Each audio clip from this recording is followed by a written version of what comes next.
Hello aspirants, welcome to Sakshi Education. Today's important current affairs. Venus mission by Russia. Russia's Venus mission. So రష్యాకు సంబంధించిన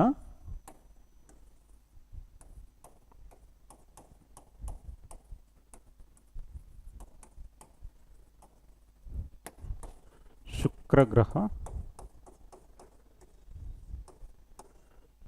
ప్రయోగం. So Russia's Venus mission. So let us discuss in detail. పేరు వచ్చేసి మనకేంటి అంటే Venera D mission. So Venera D mission, Venera D Venus mission, Venera D Venus mission by Russia. So ఇక్కడ ఏంటి అంటే శుక్రగ్రహం పైకి రష్యా ప్రయోగించబోతున్న ఒక మిషన్ పేరేంటి అంటే వెనెరా డి మిషన్. దాన్నే మనం ఏమంటున్నాం, వెనెరా డి వీనస్ మిషన్ అని కూడా అంటున్నాం. సో ఏ కంట్రీ అనేది ఇంపార్టెంట్ మనకు, రష్యా. రష్యాకు సంబంధించిన Venera D Venus mission. So here Russia plans Venera D Venus mission launch by 2036. So their target is to reach Venus by 2036. By 2036. So Russia is set to launch the Venera D mission to visit Venus before 2036. So their target is to reach Venus before 2036. Next, preliminary design work will begin in January 2026. So దీనికి సంబంధించిన preliminary design work ఎప్పుడు start అవుతుంది మనకు, జనవరి 2026 అప్పుడు start అవుతుంది. There target వచ్చేసి ఏంటి అంటే to reach Venus by 2036. So దీనికి ప్రిలిమినరీ డిజైన్ వర్క్ ఎప్పుడు స్టార్ట్ అవుతుంది, 2026 జనవరిలో స్టార్ట్ అవుతుంది. వాళ్ళ టార్గెట్ వచ్చేసి ఒక 10 years, అంటే by 2036 Russia want to reach Venus. Next, as a part of countries new national space programme. So recently Russia తీసుకొచ్చిన ప్రోగ్రామ్ ఏంటి అంటే నేషనల్ స్పేస్ మిషన్ తీసుకొని రావడం జరిగింది. అందులో భాగంగా Venera D Venus mission to reach Venus by 2036. Preliminary design work will start in January 2026. The mission will include a lander. ఇందులో భాగంగా ఒక ల్యాండర్, తర్వాత ఒక probe and orbital spacecraft with the launch expected between 2034 and 2036. So ఇందులో భాగంగా the mission will include a lander, a balloon, probe and orbital spacecraft. Next, 2036 నాటికి Venera D Venus mission ప్రారంభించాలని Russia యోచిస్తోంది. 2036 నాటికి. 2036కి ముందు శుక్రుడిని సందర్శించడానికి Russia Venera D మిషన్ను ప్రారంభించనుంది. Next, అంతరిక్ష పరిశోధన సంస్థ నుండి ఒలెగ్ కొరబ్లేవ్ ప్రకారం దేశం యొక్క కొత్త జాతీయ అంతరిక్ష కార్యక్రమంలో భాగంగా జనవరి 2026లో ప్రాథమిక రూపకల్పన పనులు ప్రారంభమవుతాయి. సో 2026 జనవరిలో ప్రాథమిక రూపకల్పన పనులు ప్రారంభం కాబోతున్నాయి. తద్వారా 2036 నాటికి శుక్రగ్రహంపైకి రష్యా చేరుకోవాలని ఈ మిషన్ని ప్రారంభించబోతుంది. నెక్స్ట్, ఈ మిషన్లో ఒక ల్యాండర్, బెలూన్, ప్రోబ్ మరియు ఆర్బిటల్ స్పేస్ క్రాఫ్ట్ ఉంటాయి. వీటిని 2034 మరియు 2036 మధ్య ప్రయోగించాలని భావిస్తున్నారు. సో వాళ్ళ టార్గెట్ ఏంటి, 2036 లోపల. So they are expecting to launch between 2034 to 36. ఈ టైం పీరియడ్ మధ్యలో లాంచ్ చేయాలని చెప్పేసి వాళ్ళు భావిస్తున్నారు. వెనెరా డి మిషన్ ఏ కంట్రీకి సంబంధించింది అంటే మనకు రష్యాకు సంబంధించింది. Venera D mission by Russia to reach Venus by 2036. Next, ఇండియాకి సంబంధించిన Agni 5 missile. Agni 5 missile. So మనకు సైన్స్ అండ్ టెక్నాలజీలో భాగంగా మిజైల్స్ అనే ఒక కాన్సెప్ట్ ఉంటుంది, మిజైల్స్. సో ఈ మిజైల్స్లో భాగంగా సైన్స్ అండ్ టెక్నాలజీలో నేర్చుకోవాల్సిన అవసరం మనకుంది. అందులో భాగంగా రీసెంట్లీ ఏంటి అంటే అగ్ని 5 న్యూస్లో ఉంది. Let us discuss in detail. So Agni 5 missile test fired from Abdul Kalam island. So దీన్ని ఎక్కడి నుంచి టెస్ట్ చేశారు, అబ్దుల్ కలాం వీలర్ ఐలాండ్ ఎక్కడుంది, ఒడిస్సాకు సంబంధించి, ఒడిస్సా దగ్గరలో ఉన్న అబ్దుల్ కలాం ఐలాండ్ నుంచి దీన్ని టెస్ట్ ఫైర్ చేయడం జరిగింది. సో ఒకసారి టెస్ట్ చేశారు. నెక్స్ట్ ఇందులో మనకు 3 స్టేజెస్ ఉంటాయి, స్టేజ్ 1, స్టేజ్ 2, స్టేజ్ 3. సో ఇక్కడ వచ్చేసి మనకేంటి ఆపరేషనల్ రేంజ్ అంటే ఏంటి అంటే the distance it can travel. So ఈ మిజైల్ ట్రావెల్ చేసే డిస్టెన్స్ని మనం ఏమంటున్నాం, రేంజ్ అంటున్నాం. అగ్ని 5 రేంజ్ వచ్చేసి మనకి ఎంత, 5500 కిలోమీటర్స్ టు 8000 కిలోమీటర్స్ అని ఇచ్చారు. సో వెయిట్ వచ్చేసి 50,000 kg, లెంత్ 17.5 మీటర్స్, డయామీటర్ వచ్చేసి 2 metres. Next speed 24 mach speed. Engine వచ్చేసి 3 stage solid engine, 3 stage, stage 1, stage 2, stage 3, 3 staged solid engine తోటి అగ్ని 5 మిజైల్ ఉంది. నెక్స్ట్ న్యూక్లియర్ వార్ హెడ్ వచ్చేసి 1500 kg. సో మనకేంటి అంటే ఇండియాకు సంబంధించిన ఒక ప్రోగ్రామ్ ఉంటుంది, దాన్నే మనం ఏమంటున్నాం, integrated missile development programme, integrated guided missile development programme. ఇండియాకు సంబంధించిన ప్రోగ్రామ్ ఏంటి, India's integrated guided missile development programme. అందులో భాగంగా మనం తీసుకొచ్చింది అంటే Prithvi, Trishul, Nag, Akash and Agni. Total 5, Prithvi, Trishul, Nag, Akash and Agni. So ఇప్పుడు అగ్నిలో వీ హ్యావ్ టోటల్ 5, అగ్ని 1, అగ్ని 2, అగ్ని 3, అగ్ని 4, మొత్తం 4. ఇప్పుడు వచ్చింది ఏంటంటే అగ్ని 5. సో మనకి ఇక్కడ గుర్తుపెట్టుకోవాల్సిన ప్రోగ్రామ్ ఏంటి, integrated guided missile development programme. So India launched integrated guided missile development programme. అందులో భాగంగా మనం ఏమేమి తయారు చేస్తాం, పృథ్వీ, త్రిశూల్, నాగ్, ఆకాష్ ప్లస్ అగ్ని. సో అగ్నిలో అగ్ని 1, అగ్ని 2, అగ్ని 3, అగ్ని 4 అయ్యాయి. ఇప్పుడు న్యూస్లో ఉన్నది ఏంటి మనకు, Agni 5. So India successfully testified, so India successfully testified Agni 5, a nuclear capable intermediate range ballistic missile. So based on the trajectory, missiles are classified into ballistic missile or cruise missile. Based on the trajectory, missiles are classified into 2 categories. Number 1 ballistic missile, number 2 వచ్చేసి మనకు cruise missile.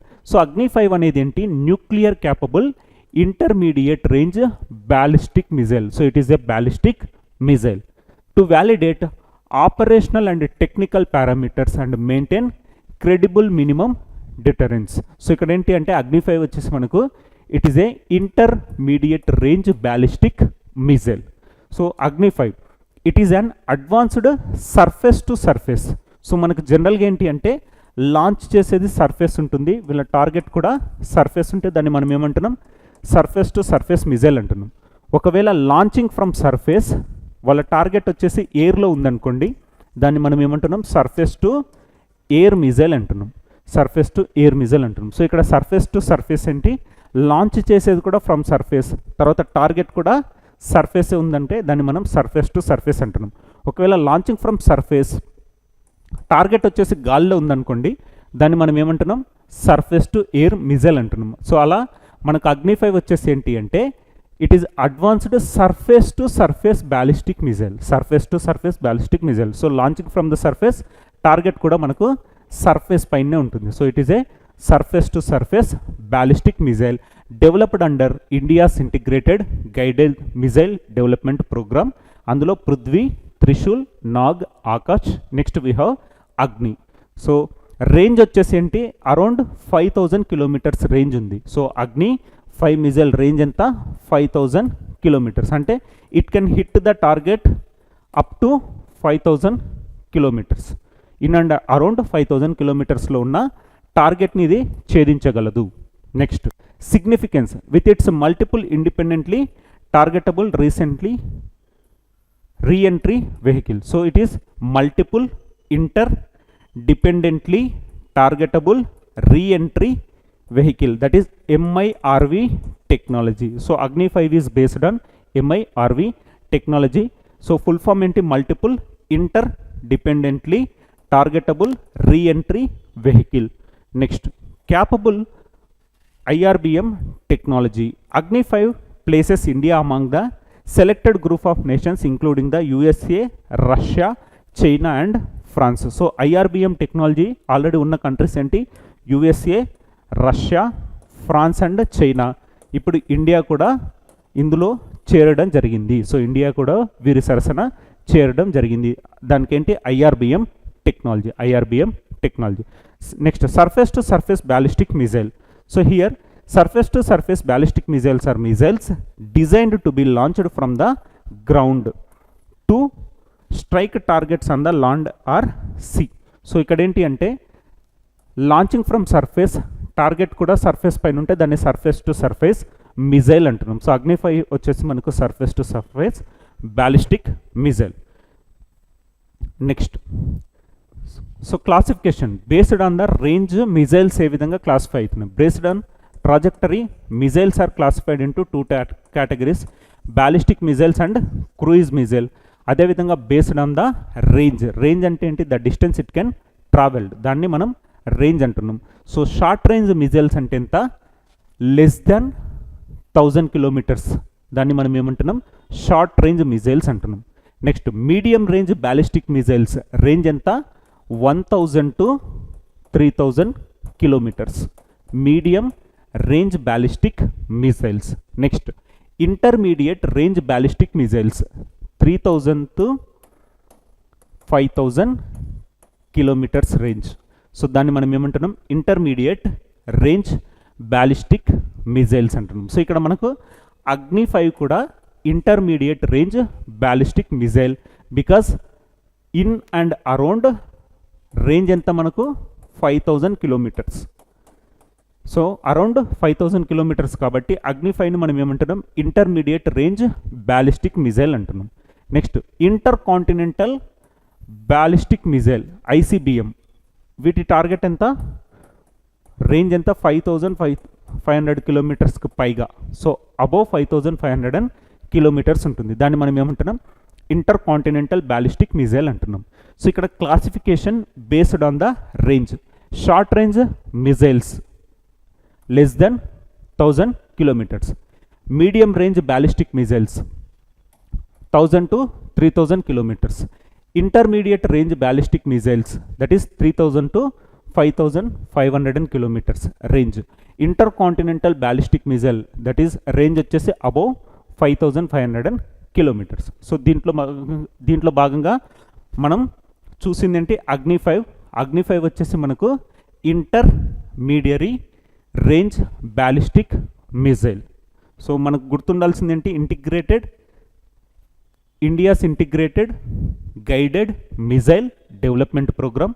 అందులో భాగంగా పృథ్వీ, త్రిశూల్, నాగ్, ఆకాష్, ఇప్పుడు వచ్చి మనకు అగ్నిలో అగ్ని 1, అగ్ని 2, అగ్ని 3, అగ్ని 4, నౌ వీ హ్యావ్ అగ్ని 5.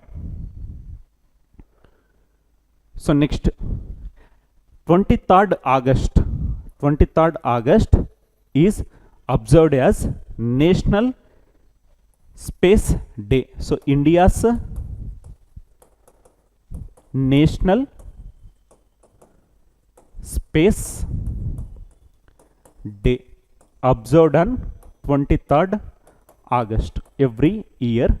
So 2023 Chandrayaan 3. So Chandrayaan 3 2023లో సక్సెస్ఫుల్గా సాఫ్ట్ ల్యాండింగ్ అయింది.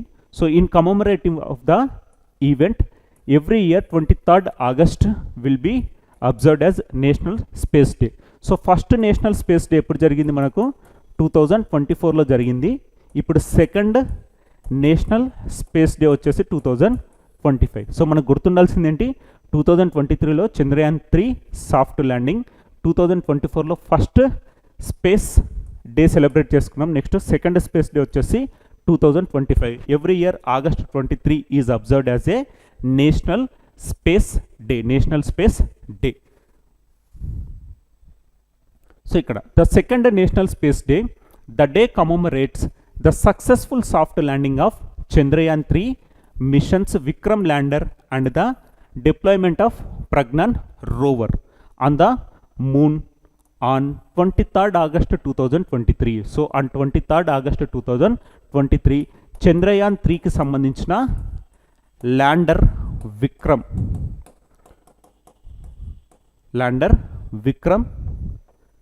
అండ్ రోవర్ ప్రజ్ఞాన్ సక్సెస్ఫుల్గా సాఫ్ట్ ల్యాండింగ్ అవ్వడం జరిగింది. తద్వారా మనం ఏంటి every year August 23 is observed as national space day. So రెండవ జాతీయ అంతరిక్ష దినోత్సవాన్ని జరుపుకుంటున్నారు. August 23, 2023న చంద్రయాన్ 3 మిషన్ యొక్క విక్రమ్ ల్యాండర్ యొక్క విజయవంతమైన సాఫ్ట్ ల్యాండింగ్ మరియు చంద్రునిపై ప్రజ్ఞాన్ రోవర్ మోహరించిన సంఘటనను గుర్తు చేసుకుంటుంది. 2023 August 23 చంద్రయాన్ 3 ల్యాండర్ వచ్చేసి మనకు విక్రమ్, రోవర్ వచ్చేసి మనకు Pragyan rover. In commemorative of the event every year August 23 is observed as national space day. National space day. So next Karnataka gig workers bill. So Karnataka gig workers bill. So gig workers అంటే ఏంటి అంటే మనకు online ప్లాట్ఫామ్లో ఉండే examples ఏంటి? Ola, Zomato, Swiggy, Rapido ఇలాంటి సర్వీసెస్ని మనం ఏమంటున్నామంటే gig workers అంటున్నాం. సో వాళ్ళ వెల్ఫేర్ కోసం కర్ణాటక గవర్నమెంట్ రీసెంట్గా ఒక బిల్ను తీసుకొని రావడం జరిగింది. దాన్నే మనం ఏమంటున్నాం కర్ణాటక గిగ్ వర్కర్స్ బిల్ 2024 అంటున్నాం. So recently Karnataka government introduced A bill for the welfare of the gig workers. దాన్ని మనం ఏమంటున్నాం కర్ణాటక గిగ్ వర్కర్స్ బిల్ 2024 అంటున్నాం. సో అదే first state in India to introduce gig workers bill వచ్చేసి మనకు Rajasthan. So recently Karnataka government introduced bill for the welfare of the gig workers, వెరాజ్ ఇండియాలో first state ఏంటి అంటే మనకు Rajasthan. So let us discuss in detail. So Karnataka assembly passes gig workers bill. So Karnataka assembly passes gig workers bill. Gig workers bill proposes 1% to 5% fee on online aggregators. At present there are 4 lakh gig workers including part and full timers. So ఇందులో gig వర్కర్స్లో part time gig workers ఉన్నారు, full time gig workers కూడా ఉన్నారు. So in the state bill proposes a welfare fee in the range of 1% to 5% on pay out to the worker during each transaction. So సింపుల్గా gig workers కోసం, so gig వర్కర్స్లో part timers ఉన్నారు, full timers ఉన్నారు. So వీళ్ళ లెక్కల ప్రకారం ఏంటంటే around 4 lakh gig workers are there in Karnataka. వాళ్ళ వెల్ఫేర్ కోసం తీసుకొచ్చిన ఒక బిల్. సో మనకు Karnataka. So Karnataka assembly gig workers బిల్లును ఆమోదించింది. ఆన్లైన్ అగ్రిగేటర్లపై 1% నుంచి 5% రుసుమును ప్రతిపాదించింది. ప్రస్తుతం రాష్ట్రంలో పార్ట్ టైమర్లు మరియు ఫుల్ టైమర్లు సహా 4 లక్షల మంది గిగ్ వర్కర్లు ఉన్నారు. సో వీళ్ళకి ఏంటి అంటే వీళ్ళ వెల్ఫేర్ కోసం, for the welfare of gig workers Karnataka government recently introduced A bill. అదే ఫస్ట్ స్టేట్ ఏంటి అంటే మనకు రాజస్థాన్. ఎగ్జాంపుల్స్ ఆఫ్ మనకు గిగ్ వర్కర్స్ ఎవరు? ఓలా, జొమాటో, స్విగ్గీ, ర్యాపిడో ఇలాంటి ఆన్లైన్ సర్వీసెస్ డెలివరీస్ ఉంటారు కదా, వాళ్ళందరినీ మనం ఏమంటున్నాం గిగ్ వర్కర్స్ అంటున్నాం. Next ESG laboratory. So for the first time India's first ESG laboratory. So ESG lab. So let us discuss in detail. So Maharashtra CM Devendra Fadnavis inaugurated India's first ESG lab in Mumbai. So ESG అంటే ఏంటి మనకు? Environmental, social and governance. So ఇక్కడ ESG అంటే environmental,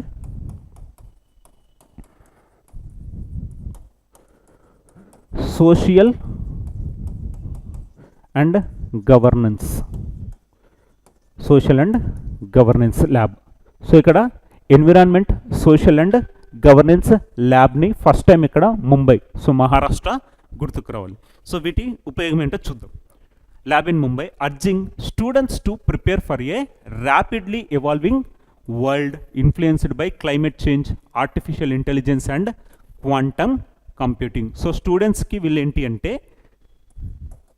quantum computing, తర్వాత artificial intelligence, climate change వీటిపైన ప్రభావాన్ని వీళ్ళు నేర్చుకోవాలి అని చెప్పేసి, సో వాటి గురించి వీళ్ళు స్టూడెంట్స్ నేర్చుకోవాలని ఒక ఉద్దేశంతో ఇండియాస్ ఫస్ట్ ఈఎస్జీ ల్యాబొరేటరీ ఎక్కడ రావడం జరిగింది, ముంబైలో రావడం జరిగింది. Urging the students to prepare for a rapidly evolving world influences such as climate change, artificial intelligence, quantum computing. So ఈ మూడి పైన మనకు ఫోకస్ చేయాల్సింది ఏంటి, artificial intelligence, quantum computing, climate change. So ప్రపంచాన్ని ప్రస్తుతానికి నడిపిస్తున్నది ఏంటి, ఆర్టిఫిషియల్ ఇంటెలిజెన్స్. సో వీటిపైన సరైన అవగాహన ఉండాలి అని చెప్పేసి వీళ్ళు తీసుకొచ్చిన ఒక ల్యాబొరేటరీ, దాన్ని మనం ఈఎస్జీ ల్యాబొరేటరీ అంటున్నాం, environmental social and governance laboratory in Mumbai, Maharashtra. So వాతావరణ మార్పు, కృత్రిమ మేధస్సు మరియు క్వాంటమ్ కంప్యూటింగ్ ద్వారా ప్రభావితమైన వేగంగా అభివృద్ధి చెందుతున్న ప్రపంచానికి సిద్ధం కావాలని విద్యార్థులను కోరుతూ మహారాష్ట్ర ముఖ్యమంత్రి దేవేంద్ర ఫడ్నవీస్ ముంబైలో భారతదేశపు మొట్టమొదటి ఈఎస్జీ, సో దాన్ని ఏమంటున్నాం, ఎన్విరాన్మెంటల్ సోషల్ అండ్ గవర్నెన్స్ ల్యాబ్ను ప్రారంభించారు. సో ఇక్కడ ఏంటి, ESG laboratory in Mumbai. So for the first time కాబట్టి ఇది ఒక సూపర్లేటివ్. అదే మనం డ్రోన్కి సంబంధించిన ల్యాబొరేటరీ కూడా చూసాం, drone forensic laboratory, drone forensic lab ఎక్కడ, లక్నో ఉత్తరప్రదేశ్, లక్నో ఉత్తరప్రదేశ్. సో ఇప్పుడు వచ్చేసి మనకి ఏంటి, ESG lab, India's first ESG lab ఎక్కడ, ముంబై మహారాష్ట్ర, ముంబై మహారాష్ట్ర. సో నెక్స్ట్, రీసెంట్గా కర్ణాటకలో కనిపించిన ఒక పక్షి, దాన్ని మనం ఏమంటున్నాం, lesser flamingo, lesser flamingo bird, lesser flamingo. So lesser flamingo bird రీసెంట్గా ఎక్కడ కనిపించింది అంటే మనకు కర్ణాటకలో కనపడడం చూసాం. So a rare sighting of a lesser flamingo, it is also known as Rajahamsa. So దీనికి ఉన్న ఇంకొక పేరేంటి, రాజహంస. సో ఈ రాజహంస పక్షి రీసెంట్గా మనకి ఎక్కడ కనిపించింది అంటే కర్ణాటకలో కనిపించింది. సో దీనికన్నా ముందు మనం చూసింది ఏంటి అంటే greater flamingo, greater flamingo. So greater ఫ్లెమింగోకి సంబంధించిన bird wildlife sanctuary. So Tamil Nadu government greater flamingo wildlife శాంక్చురీని ఎక్కడ ఎస్టాబ్లిష్ చేసిందంటే ధనుష్కోడి అనే ఒక ప్రాంతంలో గ్రేటర్ ఫ్లెమింగో వైల్డ్ లైఫ్ శాంక్చురీని ఎస్టాబ్లిష్ చేసింది ఒక 2 months బిఫోర్. ఇప్పుడు వచ్చేసి లెస్సర్ ఫ్లెమింగో ఎక్కడ కనిపించింది మనకు, కర్ణాటకలో కనపడడం జరిగింది, lesser flamingo bird. So next, PRGI, press registrar general of India. So PRGI, press registrar general of India, recently introduced a new portal, that is Press Seva portal, Press Seva portal. So it is a single window registration portal. అంటే ఏంటి, registration కోసం ఎక్కువగా time తీసుకుంటుంది, news papers కానీ ఇలాంటివి registration కోసం చాలా time taking process ఉండేది, మాన్యువల్ రిజిస్ట్రేషన్ ఉండేది. సో ఇప్పుడు వచ్చేసి ఏంటంటే single window portal for the registration of newspapers అలాంటివి. So let us discuss in detail. The press Seva portal is a single window digital platform, single window digital platform launched by Press Registrar General of India to streamline and digitize the registration process for newspapers and periodicals in India. So enti ante simple ga single window registration portal. So it replaces the old manual system with an online process for title verification, application filing, certificate issuance, and enhancing the transparency, reducing delays and promoting case ease of doing business for the publishers. So earlier it was a time taking process. ikkada manakenti title verification, application filling, certificate issuance ilantivanni undevi. Ippudu vachesi enti ante direct ga single window digital platform, single window digital platform. So enti ante చాలా క్విక్గా registration process ఇవన్నీ complete అవుతుంది. So మనకు the press Seva portal launch చేసింది ఎవరు అంటే press registrar general of India. So press Seva portal అనేది భారతదేశంలో వార్తాపత్రికలు మరియు పత్రికల రిజిస్ట్రేషన్ ప్రక్రియను క్రమబద్ధీకరించడానికి మరియు డిజిటలైజ్ చేయడానికి press registrar general of India ప్రారంభించిన ఆంగ్ల భాష single window digital platform. So ఇదేంటి ఒక సింగిల్ విండో డిజిటల్ ప్లాట్ఫామ్. ఇది పాత మాన్యువల్ వ్యవస్థను టైటిల్ వెరిఫికేషన్, దరఖాస్తు దాఖలు మరియు సర్టిఫికెట్ జారీ కోసం ఆన్లైన్ ప్రక్రియతో భర్తీ చేస్తుంది. పారదర్శకతను పెంచుతుంది, జాప్యాలను తగ్గిస్తుంది. సో ఇక్కడ ఏంటంటే ట్రాన్స్పరెన్సీ ఇంక్రీజ్ అవుతుంది, డిలే కూడా రెడ్యూస్ అవుతుంది. సో జాప్యాలను తగ్గిస్తుంది, పారదర్శకతను పెంచుతుంది. ఒక single window digitalised platform for the registration of news papers as well as periodicals in India. Press Seva portal అంటున్నాం, press Seva portal. So next వార్తల్లో నిలిచిన ఐఐటి అరో ట్రాక్. అరో ట్రాక్ అంటే ఏంటి అంటే వాటర్లో ఉండే పొల్యూషన్ని గ్రహిస్తుంది. సో అరో ట్రాక్ రీసెంట్గా ఏ ఐఐటి తయారు చేసింది అంటే IIT Bombay. So arrow track is a ground breaking device developed by scientist at IIT Bombay which aims to tackle the critical issue of water pollution. So water పొల్యూషన్కి సంబంధించిన ఒక డివైస్, దాన్ని మనం ఏమంటున్నాం అరో ట్రాక్ అంటున్నాం. సో ఇక్కడ వచ్చేసి the device can detect harmful pollutants like phenol and benzene. So phenol and benzene తదితర పొల్యూటెంట్స్ని ఈజీగా డిటెక్ట్ చేస్తుంది. సో నీటి కాలుష్యం అనే క్లిష్టమైన సమస్యను పరిష్కరించడం లక్ష్యంగా పెట్టుకున్న అరో ట్రాక్ అనేది ఐఐటి బాంబే శాస్త్రవేత్తలు అభివృద్ధి చేసిన ఒక విప్లవాత్మక పరికరం. సో దీని ద్వారా మనకేంటి అంటే పొల్యూషన్ కారకాలను ఐడెంటిఫై చేస్తుంది. సో ఎగ్జాంపుల్ ఏంటి, నీటిలోని ఫీనాల్ మరియు బెంజిన్ వంటి హానికరమైన కాలుష్య కారకాలను గుర్తించగలదు. ఇది కలుషితమైన వాతావరణంలో వృద్ధి చెందే బ్యాక్టీరియా నుండి ప్రోటీన్లను ఉపయోగించుకుంటుంది. ఈ పారిశ్రామీకరణ మరియు వ్యర్థాల తొలగింపు కారణంగా నీటి కాలుష్యం పెరుగుతున్నందున ఈ ఆవిష్కరణ చాలా అవసరం. సో రీసెంట్గా మనం పొల్యూషన్ చూస్తున్నాం. సో వాటర్ పొల్యూషన్ అందులో ఒక మేజర్ పార్ట్. అందులో భాగంగా ఇప్పుడు అరో ట్రాక్ అనే ఒక డివైస్ని ఐఐటి బాంబే వాళ్ళు డెవలప్ చేయడం చూస్తున్నాం. ఐఐటి బాంబే వాళ్ళు డెవలప్ చేసింది ఏంటి మనకు అరో ట్రాక్. ఇదేంటి వాటర్లో ఉన్న ఫీనాల్ అండ్ బెంజిన్ తదితర పొల్యూషన్ ఏజెంట్స్ని ఐడెంటిఫై చేస్తుంది, తర్వాత పొల్యూషన్ ఫ్రీ వాటర్ని తీసుకొని రావడం జరుగుతుంది.